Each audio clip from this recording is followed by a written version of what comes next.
One of the downsides to having bedding for quail versus having them on top of wire is that the bedding can contain hazards when you put it in the cage.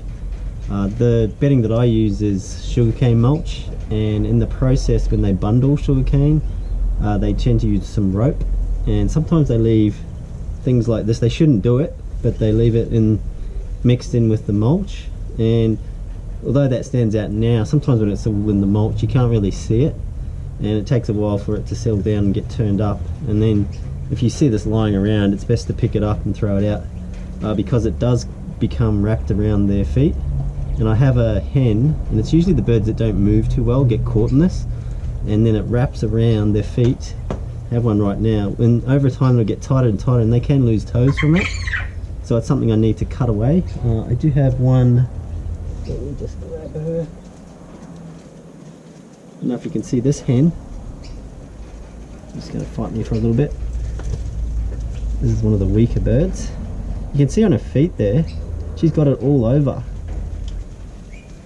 She's got it all over her feet, which she may not feel it too much right now, but it's going to become a problem. And it gets caked in their droppings, and then it slowly gets embedded, and it'll get infected, and I've had to cut them before, and it's a real problem. She's even got them, yeah, sort of restricting her movement right now.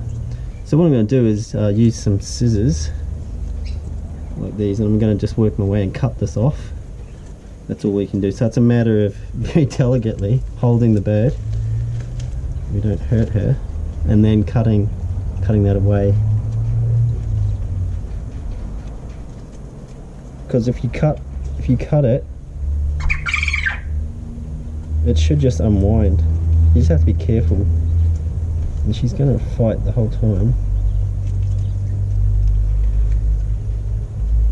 You can see that's coming away. It's not that difficult.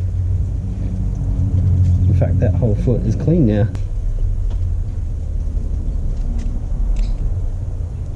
It's going to ruin my white shirt.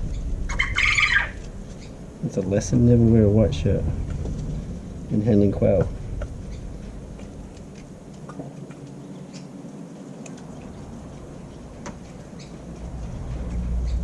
This leg is a bit harder because there's some poop there that's kind of cased around it. It tends to lock in, and then it gets harder and harder to get off.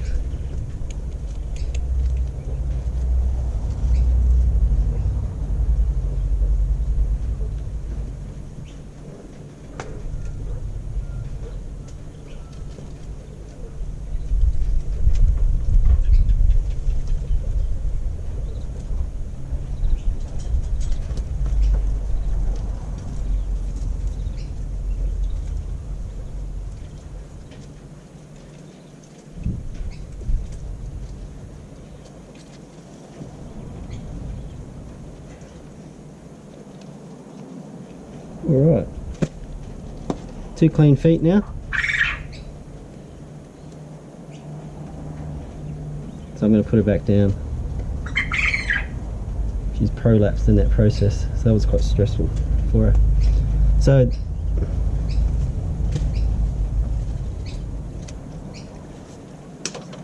that's something to be aware of. Always look out for that hazard and remove it from the cage, and then you don't have to do that cleanup afterwards, and they're not at risk of losing their toes then.